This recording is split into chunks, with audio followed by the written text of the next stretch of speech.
Você escreveu perguntando com quem se casou Caim. E essa é uma dúvida sincera, até de muitos que começam a ler a Bíblia e não entendem que na Bíblia são mencionadas apenas as pessoas que têm alguma coisa a ver com Cristo.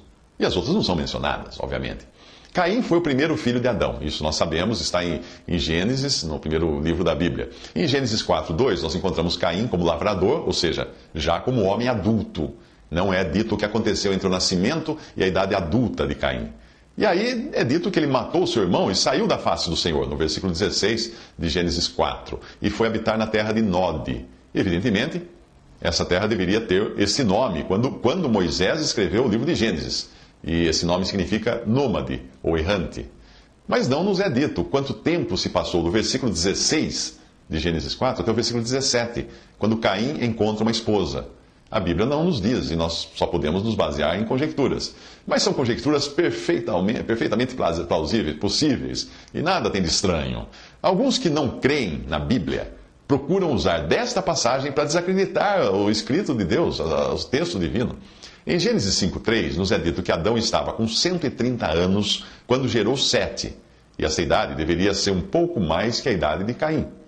Lembre-se de que Adão foi criado adulto e deve ter caído em pecado logo após a criação de Eva, pois, embora Deus já tivesse ordenado que eles se multiplicassem, lá em Gênesis 1:28, Adão só conheceu a sua mulher após ter sido expulso do Éden, em Gênesis 4:1. Ou seja, a prioridade de Adão e Eva não foram ter uma relação sexual no jardim do Éden, mas a prioridade deles foi dar ouvidos a Satanás, travestido de serpente, para comerem do fruto do conhecimento do bem e do mal e serem como Deus. Era essa a tentação de Satanás. Não tinha nada a ver com sexo, hein? Nada, porque Deus disse que eles deviam multiplicar-se e ter filhos. Então eles vão se conhecer fora já do Jardim do Éden, já depois da queda, e vão ter o seu primeiro filho fora, nascido fora do Éden. Embora a primeira impressão que se tem é de que Sete tenha sido o terceiro filho de Adão e de Eva, nós não podemos afirmar isso com certeza, porque a palavra de Deus geralmente assinala apenas o nome das pessoas que tenham alguma importância no contexto, ou que fariam parte de uma genealogia que depois seria importante no relato. É comum também se omitir o nome das filhas. O fato de, por exemplo, nós não encontrarmos os nomes dos descendentes dos bisnetos de Caim, não significa que não tenha existido descendentes dos bisnetos de Caim. Simplesmente não são citados, porque nada tem a ver com o relato divino. Porém, supondo agora que Adão não tenha tido filhos, além de Caim e Abel, depois de haver gerado Sete, Adão viveu mais 800 anos e gerou filhos e filhas, que é o que é dito no texto divino. Quantos filhos e filhas Adão gerou nesses 800 anos?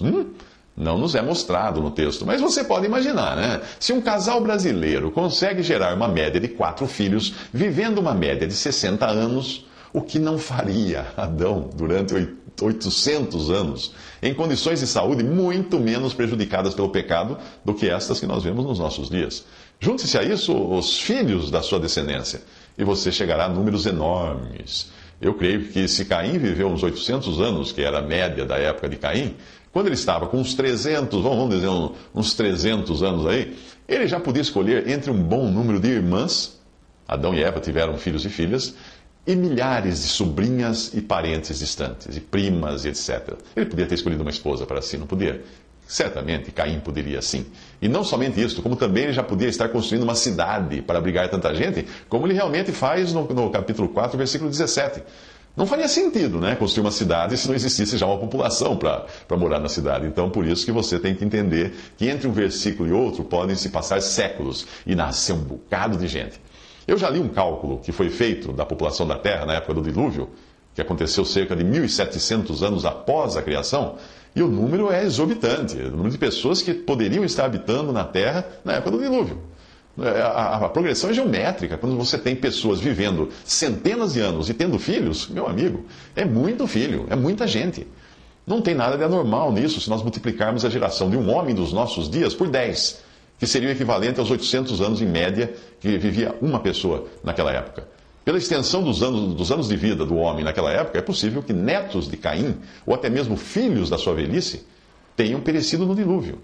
E por isso, naquela época, nem precisavam de textos para passar o conhecimento, porque uma pessoa escutava da outra. O sujeito sentava com Adão, e Adão contava para a pessoa o que aconteceu no Éden, e Adão já velhinho contando para a pessoa o que aconteceu no Éden, séculos depois de ter saído do Jardim do Éden. O problema maior para nós entendermos isso está no fato de nós nos esquecermos que o tempo de vida de um homem antes do dilúvio era muito maior do que hoje. Mas uma coisa a gente pode ficar sossegado: Caim teve tempo suficiente para ter várias opções de escolha até tomar uma esposa para si. E ao contrário do que você pensou, eu não disse que Caim tenha tido filhos com várias mulheres, porque a poligamia só surgiu depois, mais tarde. Nós vemos ela acontecer com o neto de Caim, que era bisneto de Adão. Em Gênesis 4,19 diz que Lameque tomou para si 2 mulheres. O nome de uma era Ada, o nome da outra Zila. Adão e Eva tiveram filhos e filhas, não diz quantos, mas devem ter sido em número suficiente para ocorrerem casamentos entre eles. E daí surgiu uma população para o mundo naquela época. Gênesis 5,3 diz que Adão viveu 130 anos e gerou um filho à sua semelhança, conforme a sua imagem, e pôs o nome de Sete. E depois, no versículo 4 de Gênesis 5, diz que foram os dias de Adão, depois que gerou a Sete, 800 anos, e gerou filhos e filhas. Para entender a Bíblia, é preciso se concentrar no que está dito nela, não no que não está dito nela. Quando Deus não informa algumas coisas, é porque elas não são importantes para o que Ele está querendo nos dizer. Quando o professor ensina o aluno a somar 2 mais 2, ele não explica a composição do grafite, do lápis, do papel, do caderno, do giz, da lousa. Não, porque isso não iria ajudar nada o aluno a entender como fazer a conta. Ele só explica como fazer a conta. De qualquer modo, a população já era significativa nos tempos de Caim, ou não haveria razão para Caim ter construído a primeira cidade mencionada na Bíblia. No versículo 17 diz: conheceu Caim, sua mulher, a qual concebeu e deu à luz Enoque. Caim edificou uma cidade e lhe deu o nome do filho Enoque. Agora veja você, ele não construiria uma cidade para morar ele, sua mulher e seu filho, ou alguma coisa assim.